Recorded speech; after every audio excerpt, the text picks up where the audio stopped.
Ready হয় না, যাই হোক আসার সময় দেখলে গেটটা কি ডেকোরেশন করেছে, হ্যাঁ বিশাল পয়সা খরচা করেছে।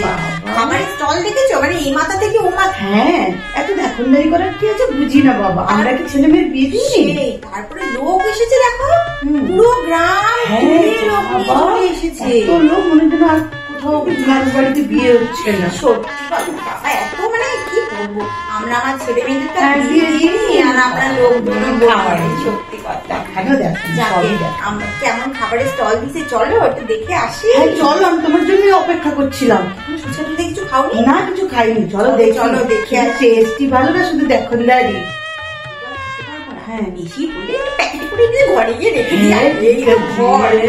দিয়ে চলে আসি। চলো চলো চলো দেখে আসি। A few moments later.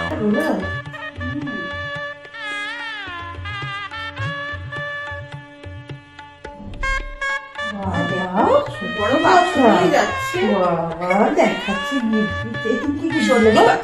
আমি একটা মাইক্রোওভেন দিয়েছি, সংসার শুরু করছে নতুন, এখন তো মাইক্রোওভেন এসব রান্না করে জিনিসপত্র আসবে না, আমরা মাইক্রোওভেনটা দিয়ে অনেকদিন ধরে ভেবে রেখেছিলাম দেবো, দিয়ে দিলাম। তুমি কি দিলে? আমি তো এসি অর্ডার করেছি অনলাইনে, এখনো আসেনি।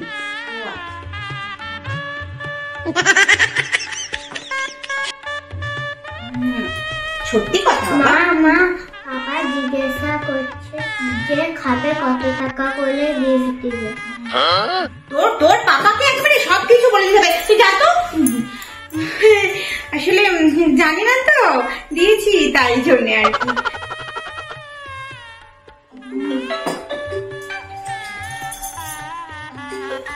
হ্যাঁ হ্যালো, হ্যাঁ হ্যালো হ্যালো, হ্যাঁ হ্যালো, দাঁড়া দরজা দিতে পারছি না। হ্যাঁ দাঁড়া দিচ্ছি।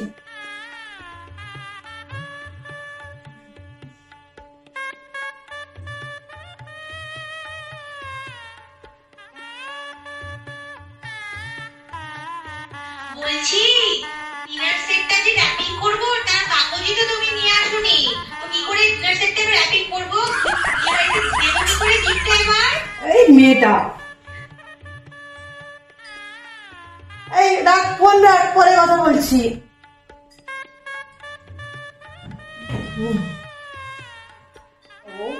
ডিনার সেট দিচ্ছ? হ্যাঁ ওই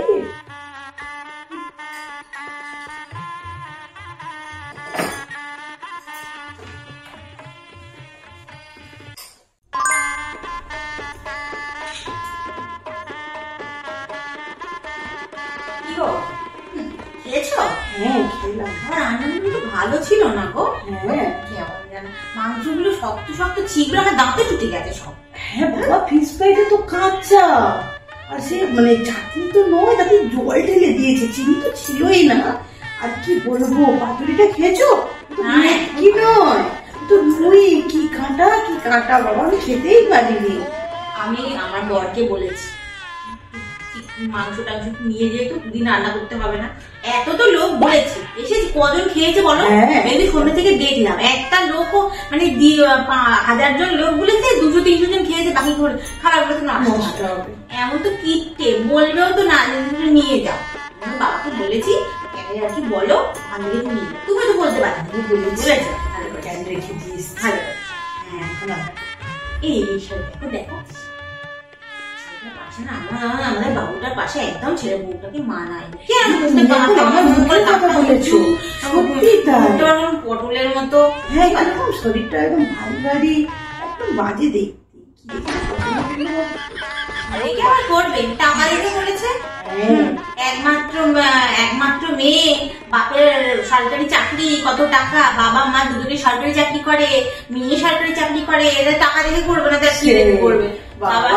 সে ভাবো বাবুকে কি সুন্দর দেখতে, আমাদের পাড়ার মধ্যে সেরা হচ্ছে আমাদের বাবু, এরকম তাহলে যাই না, মানানসই হবে না। সত্যি কথা না, টাকা দিয়ে মানে ছেলের পাশে সেগুলো তো দেখতে হবে নাকি? টাকা টাকা করে বাবা, আমাদের বাবা সব চাই, সেই। টাকাও চাই, দেখতে সুন্দর আরে পাশে চললে একজন বলবে সেই দেখতে করতে হবে না। আমি ফটো তুলছিলাম। আমাদের বাবুর মতো বাসে কি হ্যাঁ, রাজকন্যার মতো মেয়ে হবে। সেই। বাবা, এর থেকে তো আমাদের বাড়ির আমাদের বউগুলো দেখতে ভালো। এই চটটা জাগারে হ্যাঁ, চলো, রাত অনেক হলো, আমি খেয়ে নিয়েছি, ফটো তুলে নিচ্ছি। চল চল, হ্যাঁ বাড়িতে চল চল। ও,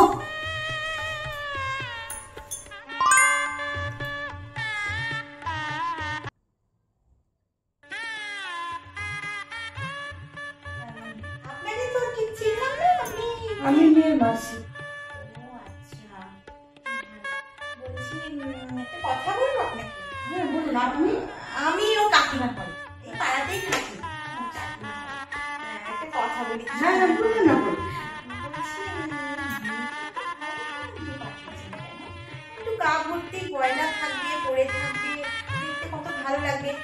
যা লেহেঙ্গাটা পরেছে কিরম হালকা কালারের, তার উপরে সোনা টোনাও কিছু পরেনি, ফুটছে না। আসলে এখনকার মেয়েদের পছন্দ তো এরকম হালকা, তারপরে ঠিক আছে, তারপরে লেহেঙ্গার সাথে সোনাটা ঠিক মানায় না, ওর জন্য তো ওগুলো ডায়মন্ড আর প্লাটিনাম।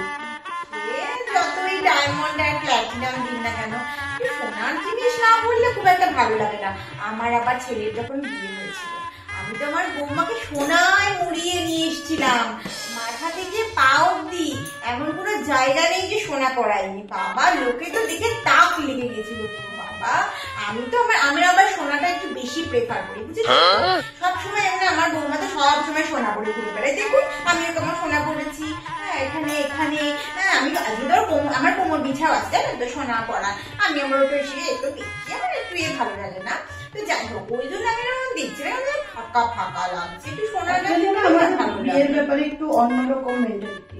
আমি তো আমার জামাইকে বলেও ছিলাম যে এত জাঁকজমক করে ধুমধাম করে খরচা করে বিয়ে দেওয়ার কি আছে, যদি রেজিস্ট্রি ম্যারেজ করতো, বিয়ে হয়ে যেত, চারজনকে খাইয়ে দিত, চলে যেত, বাকি যে টাকাটা খরচা করছে সে টাকাটা ফিক্সড ডিপোজিট করে দিত মেয়ে আর জামাইয়ের নামে।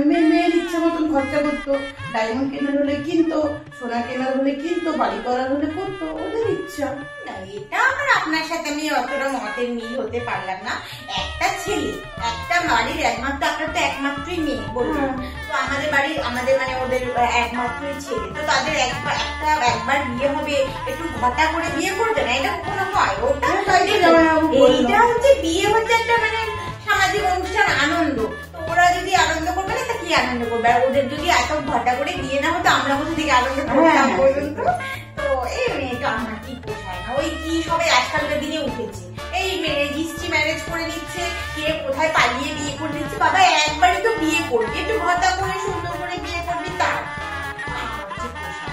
আমার এটা ভালো লাগে। সুন্দর একটু ঘটা করে বিয়ে করলো, সবাই আসলো, দেখলো। হ্যাঁ, আপনাদের জন্যই সবকিছু করা, আপনাদের ভালো লাগবে। হ্যাঁ, আমাদের তো খুব ভালো লাগে, খুব ভালো হয়েছে, খাওয়া দাওয়া খুব ভালো হয়েছে, ডেকোরেশন খুব, আপনাদের বাড়ির সবার সাথে মিশে খুব ভালো লাগলো।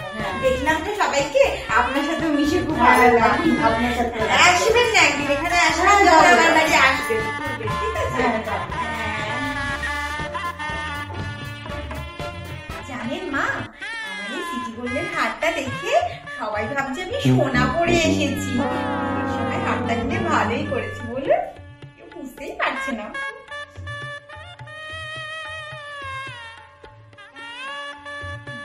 তাহলে বৌমা, রাত হয়েছে, চলো।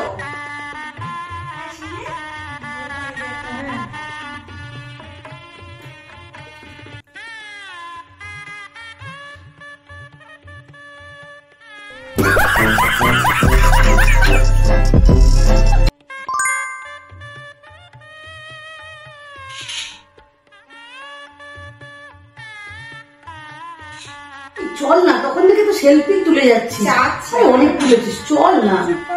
যাচ্ছি, একটু পরে বস না, একটু ফুচকা খেয়ে আসি, চল। বস না, যাকে তুই আমার চোখে দেখছিস তার গার্লফ্রেন্ড আছে।